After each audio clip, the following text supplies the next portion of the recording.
So you can imagine, guys, for the guys who are trading with like 600 rand indices, you could walk away with relatively 6k over here, guys. It is a very, very lucrative strategy. Literally a 1:8, guys, a 1:8. And with this guy, I explained it on the live, like while we were looking at our buy setups for NASDAQ. Welcome back to another YouTube video, FlareFX, where we make trading very simple. It is another week, it is another dollar, guys. As you guys can see by the title, we are doing gold, NASDAQ, and GER30. It is some of the pairs that we do look at like throughout the other weeks, guys, because you guys have been enjoying and the setups have played out, guys. If you're new here, make sure to hit the subscribe button, and if you're back again, welcome back, Fair Family. It's always good to have you. Now let's move over to the breakdown. Alright, guys, before anything else, please make sure to check out my Instagram. The link will be in the description. We are on 3,000 followers now, guys. It is genuinely crazy to how much we've grown. And then also check the link in the description below about our Discord, our free community. We're relative like 160 members there, guys. It's genuinely crazy. Road to 1,000 subscribers, 1,700 now, guys. So let's keep it up. So now we'll start off with gold, guys, on the 4-hour time frame. This thing has been looking nice, right? It has been looking very fabulous. We even missed an entry. Like, I think we missed an entry for NASDAQ, we missed an entry for gold, and then we took a GER30 trade. This is a setup that I even sent on the Discord, right? A lot of you guys even caught the setups just from watching the YouTube alone. So now let me bring back my indicator, bingo bango. So now this is how gold has moved throughout the past week, right? We'll even go over to the daily time frame because we were anticipating that it was going to fill out this fair value gap that we have over here, right? So now that didn't happen, right? So with gold, the way it likes to move, guys, like I said, it likes to retrace relatively along the 50% zone, right? So for me, I was really paying attention to this fair value gap, right, hoping that gold will come and fill it out, but also taking the time to understand that this thing only respects like relatively like around the 50%, guys. That's what I've been saying, especially for gold. As you guys can see, this is the gold indice retracement, Fibonacci retracement tool, guys. So it came to this relatively around these points, it respected the zone over here and started pushing all the way to the top. It would make sense for us to try and catch some buy setups, especially on the like 1-hour time frame, guys. We tap into the 1-hour time frame, we wait for price to really give us a much more cleaner price action. What we can see here as well is that we have a nice purge of liquidity, right? I'll even try and do more analysis on the lower time frames. I know a lot of you guys love the lower time frames, guys, so I'll try and go as deep as I possibly can for these pairs, gold and the other ones that we do, guys. Make sure to comment down the pairs that you guys want, what type of content you guys want, and also don't forget to like and share the video, guys. Like it, YouTube likes all of that. So now with gold, as you guys can see, we have respected the 50% zone and price has pushed all the way to the top. We do have a purge of liquidity and we do as well have a change of character. So the trend reversal has been confirmed, right? The only thing we can genuinely do now is wait for the retracement and then we'll catch the buy setups, right? Mr. Flair, where do you think we can catch the buy setups? Coming to the 30-minute time frame, we see there's a nice fair value gap over there. We can come in with our gold Fibonacci retracement tool from the top over there. We can relatively execute based off of this zone. Once this high is confirmed as well, guys, it's gonna be so much better. We wait for price to come back and retrace all the way to the downside. We get a nice entry on gold on the 30-minute, guys. There's even a fair value gap as well, and it's also on a nice order block. We let price do its thing, we catch maybe another entry and it keeps on pushing high and high and hits the overall TP, guys. So with gold, it's looking really nice throughout the week, guys. Like I'm not gonna lie, for Q4 the opportunities that we're getting, guys, are very much beneficial for us. The only thing I am very disappointed is that I'm not really capitalizing all the opportunities the markets can give me, but that's also mainly because I am focusing on specific currency pairs and specific indices, mainly because I want to master it, guys. Like even US30, guys, as much as I don't bring it down into the breakdown as much, is mainly because I haven't mastered the pair. I wouldn't feel comfortable putting something out that I'm not really like good at. So NASDAQ, gold, and GER30, the ones that I'm really killing now, so hence why I'm doing a lot of the breakdowns, guys. But as a trader, I really want to challenge my skill, but for now that's what I do see for gold. I still anticipate that it's gonna go to like 2,765, like 765 in terms of ounces, still going to push all the way to the top. But for now, let's move over to GER30. Alright, so this is GER30, or the DAX index on the 4-hour time frame.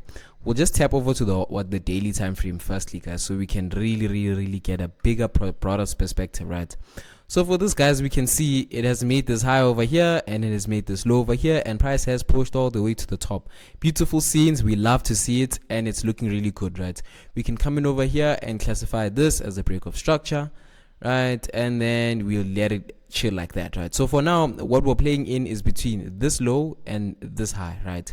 So now I was paying attention to GER30 as much as like on the lower time frames to catch a few entries, right? I'll tap into the 4-hour time frame so you guys can understand like where I was looking at this thing, right?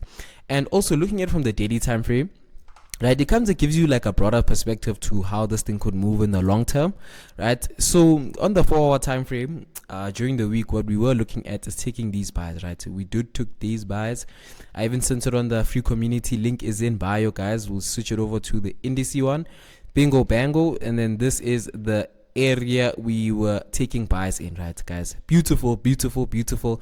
It's even in a nice area of support and resistance, as you guys can see. So price did come in, tap into this zone over here and pushed all the way to the top, and now it's playing over here, right? So another part of me realizes that, okay, cool, what I'm usually used to is GER30 just skyrocketing all the way to the top, hitting the full TP as well, right? But also paying attention to the daily time frame, guys. I'll go over to the daily time frame, bingo bango, right? And I'll remove this, right? And we look at market structure in and of its own, because it's important to kind of zoom out as well, right? So check it out. When I come up with the GAN box, right, the GAN box is just going to show me the premium and discount, right? Bingo bango. So when I pull this out, it makes sense why GER30 respected or reacted off of this point over here, right? Just make sure that everything's sitting nice and pretty. There you go. It's relatively along the what? The 50%, so the equilibrium. So I don't really doubt why GER30 respected that zone. So now I do anticipate that it could come in a bit deeper and we could get like some buys off of the discounted area. We'll go over to the 4-hour time frame again and see if there's any fair value gaps that we could plan on filling out, but this one looks like it's the last one. So it is going to be genuinely interesting for the upcoming week, especially for what you call this, for GER30. Maybe go over to the lower time frames, you might spot something really nicer, but it's still relatively the same stuff. A lot of the fair value gaps that are before have been already filled out, so maybe we already have like some sort of change of character and price wants to keep on pushing higher, guys.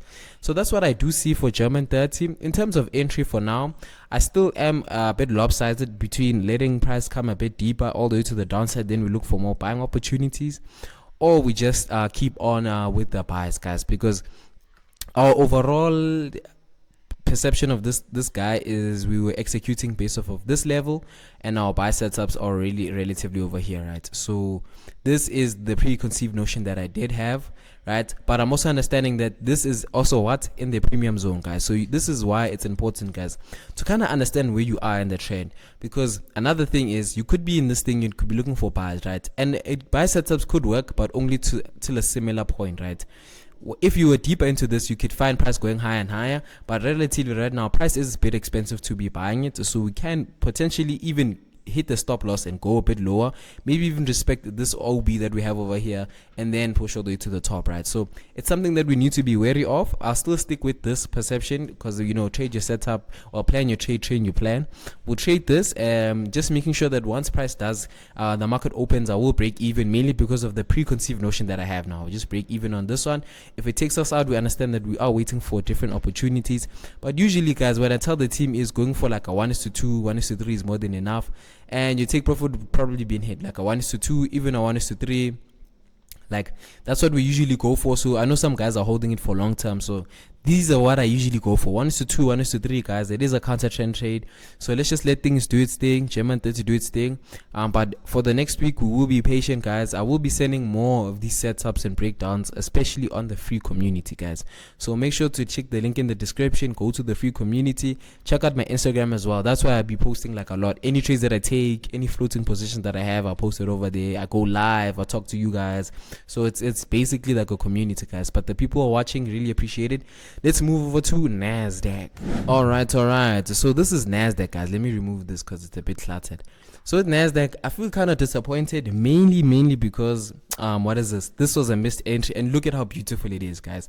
Literally a 1:8, guys. A 1:8. And with this guy, I explained it on the live, like while we were looking at our buy side subs for NASDAQ. It was really, really good. It was an informative live. I went live on Thursday, and I was basically explaining my strategy and what we look for, right? And I kept this mainly because I was like, let me just break it down for the guys who are watching this video. Basically, the full-on strategies, guys, understanding the trend. If it were on an uptrend, the only thing you want to catch is this movement over here, right? So with me, I've back tested these pairs and I already understand what level they like to retrace at. And as you can see, snapper entry, clean cut finish, and this is what we go for, right? So I'll remove this. Obviously, this is, you could go down a bit deeper with the premium clients, guys, but this is what I did see for NASDAQ, right? NASDAQ came to our entry. I was paying attention to what? To your GER30 and gold, right? And as already you can see, there was a nice fair value gap over here. It's just that the lows and highs don't look a bit clean when they're around here. So there was a fair value gap that you could have executed based off of that. Nice clean 1:8. Price just kept on flying and flying. TP1 was hit. Usually we go for like a 1:2, 1:3. So when the thing is, we know our strategy can provide so much, guys. Like this is another thing that's very beautiful about our strategy, is that 1:2, 1:3 can feed you a lot, especially with the indice and you're trading with a broker that allows you to really, really, really hit it home, right? You could even leave some runners, let it really skyrocket all the way to the top, TP1, TP2. So you can imagine, guys, for the guys who are trading with like 600 Rand indices, you could walk away with relatively 6K over here, guys. It is a very, very lucrative strategy. And I feel like with me, guys, something that I am getting to a point now is that I have a strat now, even for the past few years now that I've been really in this chart. I've been really honing in my skill, really figuring out. And I think now I'm at a place where I see that the strategy I trade has an edge, right? And for me now is to really put money on it, guys, because I know how it works. I know what I'm looking for, and I'm really disciplined towards my entries and the way I look at the charts, right? So it's just putting more money on the line, right? A little bit more risk appetite, you know, just to really scale. Basically, in the most simplest of terms, it's just to scale. But now if I could remove everything over here to see where NASDAQ is going right now, we can even relatively say that there was a purge of liquidity over here, right? And it respected this fair value gap over here. Bingo bango, we'll mark that out. Price pushed all the way to the top. It is still a bit choppy over here to get any terms of entries, so we'll be waiting for it. As you can see, guys, it's too choppy, like for you to do anything. Like even if you want to catch this in balance, it looks like it's already been filled out. So with this one, we just have to wait. What I am anticipating is that maybe it drops a bit, keeps on going high and high. As soon as this high is broken, we already know that this is the high that we have. Let me just do this. This is the high that we have. This is the low that we have. I'll pull out my Fibonacci retracement tool. It's probably going to highlight this zone or this level over here, something relatively similar to that. We wait for price to come in, tap us in the same way it did, and then we'll go for like TP1, TP2, and then the relatively the bigger TPs on the top, guys. But that's what I do see for NASDAQ. And then now, word of the week. You guys already know, the guys that watch to the end, I always wing this, so I'm gonna try and do that again today. So the word of the week today is basically what I was literally talking about now, about honing in on your skill, guys. I think what a lot of us, and what the thing that I did wrong, I could have saved so much money, guys. Like thinking about it now, right? And the thing is, it's because you want money as a trader. It's like, thinking about it now, for me, for the past 2 or a year and a half, you know, these have been a lot of growth, right? And that's mainly because I've been focusing on the strategy in and of its own and not really the profits, right? And I feel like if early in the stages I could have really honed in on the skill, and I was, guys, you know, but obviously when you start off trading, there's no risk management. You don't really know what you're doing, and even if you have a strategy, it's like it's not as clear as the one that you've derived, because you've seen what works for you and you're really comfortable and you've backtested it and you have data, right? So for anybody watching this, I feel like, as back as it may sound, dog, like go to the chart, right, and backtest, find something that works for you. Like anybody, guys, even me, with the way I trade, right, you could even question if it's SMC, right? But for me, I've gotten to a point where I understand my entry, what I'm looking for. I'm looking for a trend. I need to be trading a trending market, hence why I can't be trading currency pairs, guys. Currency pairs are really like, they don't have a consistent price action. hence why I like indices. Indices are always trending. It's going up, it's going down, it's going up. I need a trending market for my strategy to work. I know it works best on a trending market, right? That's one thing for sure. Number two, I trade off of pivotal points. I know how far these things retrace, and the only thing I need to make sure I'm there when it retraces, right? Like we saw on NASDAQ, like we saw on gold, like we saw in GER30 with the indices retracement tool, guys. So I've gotten to a point where now I understand what I'm looking for, and it's now just honing in and putting more on the line really to scale. So for the person that's watching this, I would even say, like, sit back, really hone in on the charts. You'll save yourself so much money. Like, that's one thing for sure I wish someone would have told me, because you want it, guys. I genuinely know you want it, but the moment you sit down and you really polish, you get to a point where you're trading and you really realize that, you've gotten so far and you're really up to par now, But if you watch the video till the end, make sure to hit the subscribe button, comment down what type of pairs you want me to break down next week. Like this video, because YouTube likes these types of things, guys, the engagement and the interaction. If you haven't subscribed, please make sure to subscribe, guys. Road to 1,000 subscribers before the end of the year. But nonetheless, guys, it is another week, it is another dollar. Mr. Flair is